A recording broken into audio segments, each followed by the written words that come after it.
accusation of fraud that was scandalous, and I hope that you can sit and relax with me and learn about this interesting topic today. Before we begin, I'd love to quickly remind you that you can watch all of my ASMR uploads on Patreon without those pesky YouTube advertisements. Okay then. Now without any further ado, let's learn some history today. The affair of the diamond necklace, also called the affair of the Queen's necklace, was an incident from 1784 to 85 at the court of King Louis XVI of France that involved his wife, Queen Marie Antoinette. And here they have a little image of the necklace. I'll zoom in and show it to you now. Let me angle it to you. There you go. It's going out of focus, but that's how it appears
noisy.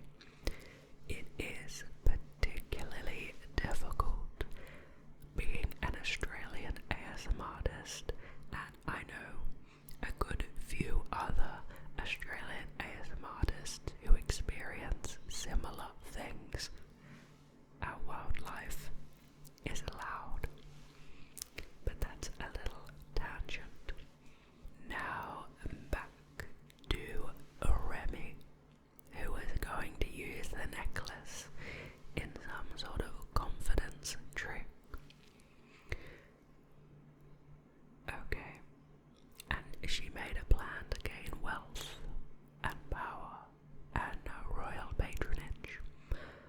A descendant of an out-of-wedlock son of Henry II of France, Jeanne had married an officer of the gendarmes, which I believe is their cavalry, Nicolas de la Motte, the self-proclaimed Comte de la Motte. She was living on a small pension that had been granted to her by the king.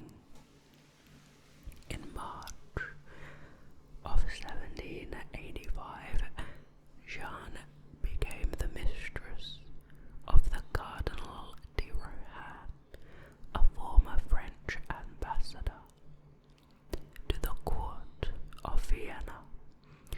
Rohan was regarded with displeasure by Marie Antoinette for having spread rumors about the Queen's behavior to her formidable mother, Holy Roman Empress Maria Theresa.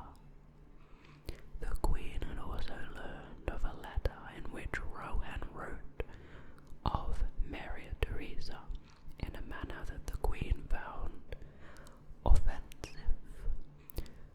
Rohan was then trying to regain the Queen's favour to become one of the King's ministers. Jeanne, having entered court, utilising a lover named Rideau de Villet, persuaded Rohan that she had been received by the Queen and enjoyed her favour. On hearing that, Rohan resolved to use Jeanne to regain the Queen's goodwill. Jeanne assured Rohan that she was making efforts on his behalf. This began an alleged correspondence between Rohan and the Queen. Jeanne returned the replies to Rohan's notes, which she affirmed came from the Queen. As the tone of the letters became very warm, Rohan became convinced that Marie Antoinette was in love with him and became enamored of her. He begged Jeanne to arrange a secret nighttime interview with the Queen on his behalf. The supposed meeting took place in August of 1784. In the gardens of the Palace of Versailles, Rohan met with a woman who he believed to be Marie Antoinette. In fact, the woman was a prostitute, Nicole Leguay de Oliver, who Jeanne had hired because of her resemblance to the Queen. Rohan offered her a rose. In her role as the Queen, she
Mesnil. To explain himself, Rohan produced a letter signed Marie Antoinette de France. Royalty signed with only the baptismal name, but that fact was missed by Rohan and brought up during his trial and prejudiced the king against Rohan, as he breathed a royal etiquette since birth and could not understand how a courtier, and above all, a Rohan, a member of a family so keen on the details of status, could make such a mistake. Rohan was arrested and taken to the Bastille. On the way, he sent home a note ordering the destruction of his correspondence. Jeanne was not arrested until 3 days later, giving her a chance to destroy her papers. The police arrested the prostitute Nicole Leguay, as well as Radeau de Villette, who confessed that he had written the letters given to Rohan in the Queen's name and had imitated her signature. The noted Freemason and occultist Alessandro Cagliostro was also arrested, although it is doubtful whether he had any part in the affair. I wonder why he was arrested then. Rohan accepted the Parlement de Paris as judges. Pope Pius VI was incensed, since he believed that Rohan should be tried by his natural judge himself. However, his notes remained unanswered. A sensational trial resulted in the acquittal of Rohan Leguay and Cagliostro on the 31st of May 1786. Rohan's choice of Parliament, whatever the verdict, both prolonged matters and took them into the political arena. Jeanne was condemned to whipping, branded with a V for volus, thief, on each shoulder, and sent to life imprisonment in the prostitutes' prison at the Salpêtrière in June. The following year, she escaped from prison while disguised as a boy. Meanwhile, her husband was tried in absentia and condemned to be a galley slave. The forger Villette was banished. That made the event a matter of public interest, rather than being handled quietly and privately.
always do.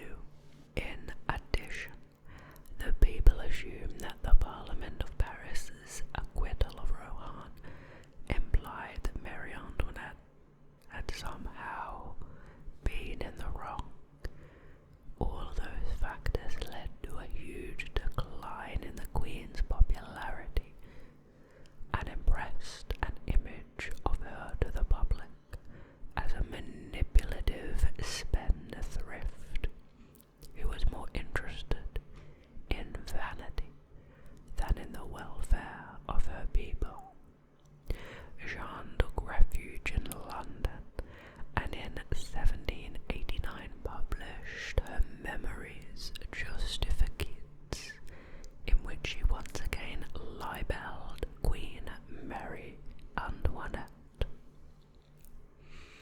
Now, what is the significance of this event overall? The affair of the diamond necklace was important in discrediting the Bourbon monarchy in the eyes of the French people for years before the French Revolution. Marie Antoinette became even more unpopular, and malicious gossip about her made her a greater liability to her husband. After the affair broke out to the general public, there was an increase in literature defaming the Queen. Her unpopularity was so great after the diamond necklace affair that it could no longer be ignored by either the Queen or the government. Her appearances in public all but ceased, as she was associated with the scandal and already considered by some to be an enemy of the French people. Her reputation was irreversibly destroyed. Marie Antoinette's reputation never recovered from this incident.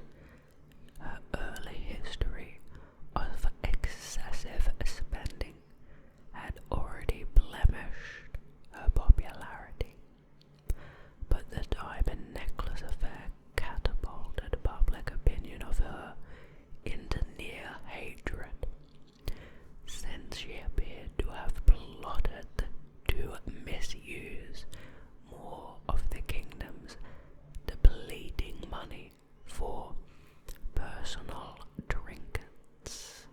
The diamond necklace affair heightened the French general public's hatred and disdain for Marie Antoinette, since it was designed to leave the Queen in a state of scandal with the impossibility of claiming any truths for herself.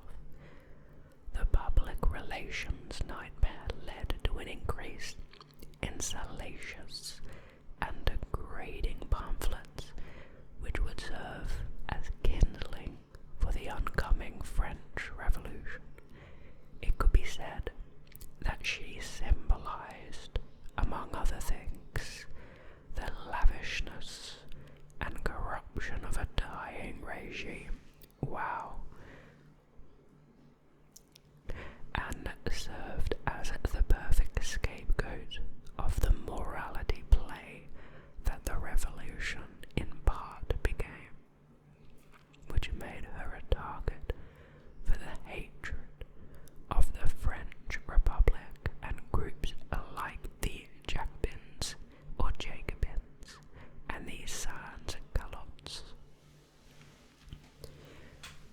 She was never able to shake off the idea in public imagination that she had perpetrated an extravagant fraud for her own frivolous ends. Nonetheless, the affair prompted Louis XVI to become closer to his wife, and may have inclined him to be more defensive of and more responsible to her before and during